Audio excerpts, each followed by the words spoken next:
What do you need to do to unlock your team's full potential? You're going to want to hear what my guest, Yolanda P, has to say. This is part 4 of my 4-part episode of interviews with Yolanda P, as she's known on LinkedIn, and we're going to be moving forward with understanding and helping you unlock your team's potential.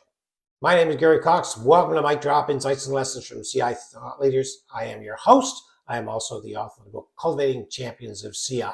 Let's jump into the conversation that Yolanda and I had. What we are doing now is expanding to other geographical areas. So even though we've started in London, the focus now is also to expand to other European countries, African countries also, especially on the training side of it, where you within the training you can really identify what are the root causes of certain inefficiencies, because you are empowering the staff with the training on how to identify that, and that's a much sustainable way to actually identify ideas to implement.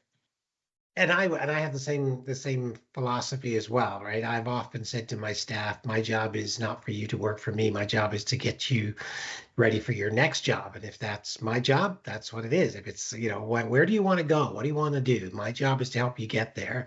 And in doing that, right, you've developed this sense of loyalty. I'm going to use the term loyalty between you and your staff to say they know that you're looking to help them succeed. They want to in turn help you succeed, and that's a win. That's definitely a win-win. So and that's what real leadership is. That's real leadership, is you empowering your staff to become their best selves, really.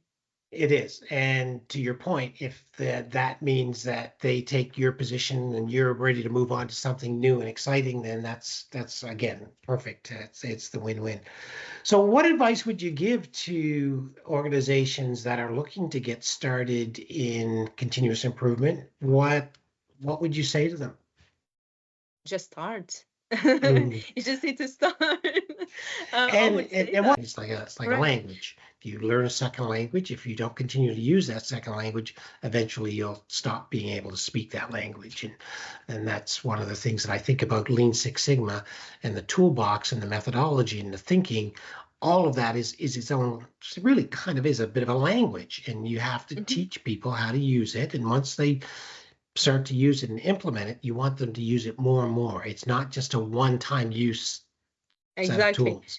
And I love that you mentioned that, because that's the other thing I would definitely add, is that it's not a one-off. A lot of companies, unfortunately, what they then realize and they looked at, oh wait, we got 1,000 people trained, but we're not seeing improvements. Well, you've done a one-off and you never tried it again. You didn't allow them to apply. So depending on the size of the company, I would say at least once a year there needs to be a refresher. You're training everyone up and down, give the project, so they need to practice, but there needs to be a refresher. So and it could be a refresher, either another training, or it could be actually within companies. Sometimes what they do is they swap employees. Let's practice in another area.